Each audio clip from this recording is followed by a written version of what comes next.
Dark matter की खोज कर रहे वैज्ञानिकों को इसके बारे में एक अहम सुराग मिला है। ये सुराग वैज्ञानिकों को आकाशगंगाओं के समूह में हो रही टक्कर के दौरान मिला और वैज्ञानिकों का ये मानना है कि इस टक्कर में जो आकाशगंगाओं के जो सामान्य पदार्थ होते हैं वो बहुत धीमी हो जाते हैं, धीमी गति से आगे बढ़ते हैं। लेकिन डार्क मैटर के मामले में ऐसा नहीं दिखा। वैज्ञानिकों का यह दावा है कि डार्क मैटर सामान्य पदार्थ को पीछे छोड़ करके बहुत तेजी से आगे बढ़ गया। तो यह प्रमाण वैज्ञानिकों को बहुत अहम लग रहा है, क्योंकि इसके आधार पर वो डार्क मैटर की फितरत समझ पाएंगे, उसके गुण दोष समझ पाएंगे। तो इसी के बारे में तमाम जानकारी आपको इस वीडियो में मिलने वाली है, तो इस वीडियो को आखिर तक जरूर देखिएगा। नमस्कार, मैं हूं डॉक्टर सुरजीत सिंह और आप देख रहे हैं महना मिस्ट्री। अगर आपने अभी तक इस चैनल को सब्सक्राइब नहीं किया है तो इसको सब्सक्राइब कर लीजिए और साथ ही अगर ये वीडियो आपको अच्छा लगे तो इसको लाइक कीजिए, शेयर कीजिए और कमेंट जरूर कीजिए।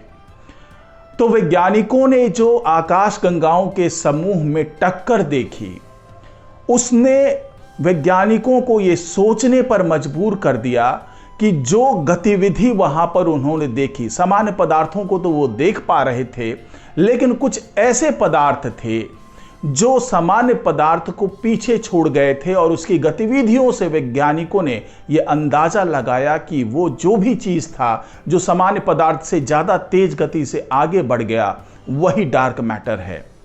डार्क मैटर क्या है, इसको समझने के लिए आपको थोड़ी सी जानकारी दे दूं कि ये वो चीज है जिससे ब्रह्मांड का लगभग 85% द्रव्यमान बना है।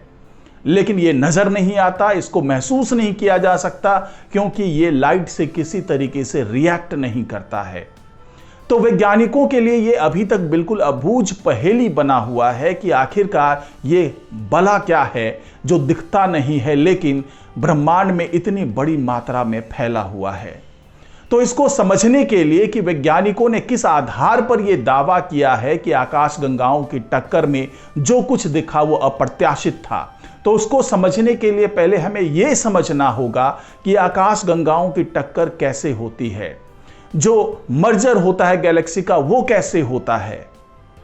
आपको बता दें कि ये जो गैलेक्सीज होते हैं, जो आकाशगंगाएं होती हैं, वो ब्रह्मांड में अकेले नहीं रहती, वे समूहों में या गुच्छों में पाई जाती हैं।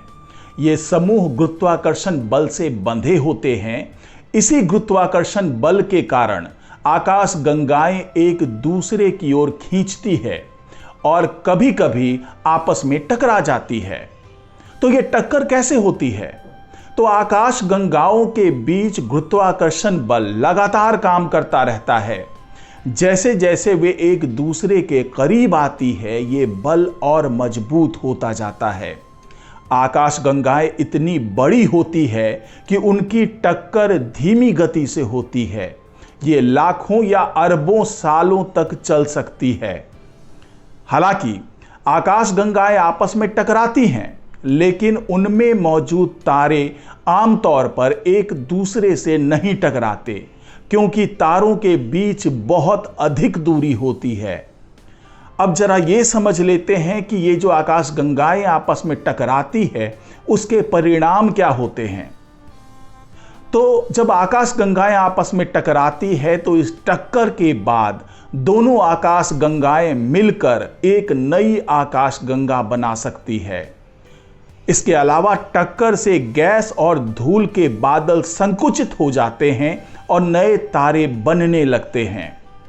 और टक्कर के दौरान कई बार तारे विस्फोट कर सकते हैं, जिसे सुपरनोवा विस्फोट कहते हैं। और इस टक्कर से आकाशगंगाओं का आकार और आकृति बदल सकती है। कुछ मामलों में टक्कर के परिणाम स्वरूप ब्लैक होल भी बन सकते हैं। अब जरा ये समझते हैं कि आकाशगंगाओं की इस टक्कर में डार्क मैटर की क्या भूमिका होती है। तो डार्क मैटर आकाशगंगाओं का एक बड़ा हिस्सा होता है, ये दिखाई नहीं देता है, लेकिन इनका गुरुत्वाकर्षण बल आकाशगंगाओं को प्रभावित करता है। आकाशगंगाओं की टक्कर में डार्क मैटर की बहुत अहम भूमिका होती है। डार्क मैटर का गुरुत्वाकर्षण बल आकाशगंगाओं को एक दूसरे की ओर खींचता है और टक्कर को प्रभावित करता है। और यही डार्क मैटर आकाशगंगा के आकार और आकृति को निर्धारित करने में अहम भूमिका निभाता है। और जब दोनों आकाशगंगाओं की टक्कर हो जाती है तो इस टक्कर के बाद डार्क मैटर दोनों आकाशगंगाओं के डार्क मैटर को मिलाकर एक नया डार्क मैटर हैलो बना सकता है। अब ये समझने की कोशिश करते हैं कि जब दोनों आकाशगंगाओं की टक्कर के बाद डार्क मैटर सामान्य पदार्थ से आगे निकल जाता है तो इस तरह की जो खोज की है वैज्ञानिकों ने, उसका क्या महत्व है। तो ये खोज डार्क मैटर के बारे में हमारी समझ को गहरा बनाने में मदद कर सकती है। इससे हमें डार्क मैटर की प्रकृति के बारे में और अधिक जानने का मौका मिलेगा। ये खोज ब्रह्मांड के निर्माण और विकास को समझने में भी महत्वपूर्ण भूमिका निभा सकती है। इसके अलावा इस खोज के आधार पर वैज्ञानिक डार्क मैटर के बारे में नई थ्योरी विकसित कर सकते हैं। डार्क मैटर हमेशा से ही एक अबूझ पहेली बनी हुई है। भले ही ये ब्रह्मांड का ज्यादातर हिस्सा कवर करती है, इसी से ये ज्यादातर हिस्सा बना हुआ है, लेकिन अभी तक वैज्ञानिक डार्क मैटर को प्रत्यक्ष तौर से समझ नहीं पाए हैं, उसकी खोज नहीं कर पाए हैं।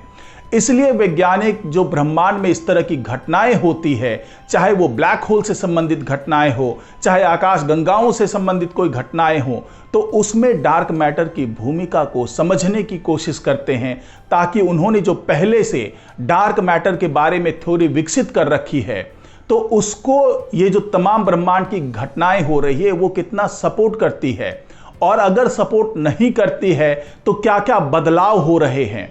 तो उसी के आधार पर वैज्ञानिक फिर एक नई थ्योरी विकसित करते हैं और उसके आधार पर फिर डार्क मैटर की खोज की दिशा में आगे बढ़ते हैं। तो इसी खोज के दौरान जो ये उन्होंने पाया कि आकाशगंगाओं की टक्कर में जो सामान्य पदार्थ है उससे अलग व्यवहार कर रही है डार्क मैटर, क्योंकि जो वहां पे दिखा है, जो गतिविधि दिखी है, भले ही वो प्रत्यक्ष तौर से वैज्ञानिक डार्क मैटर को ना देख पाए हों, लेकिन इस गतिविधियों से अंदाजा जरूर लगा लिया कि जो गतिविधियां हो रही है वो डार्क मैटर के कारण ही हो रही है।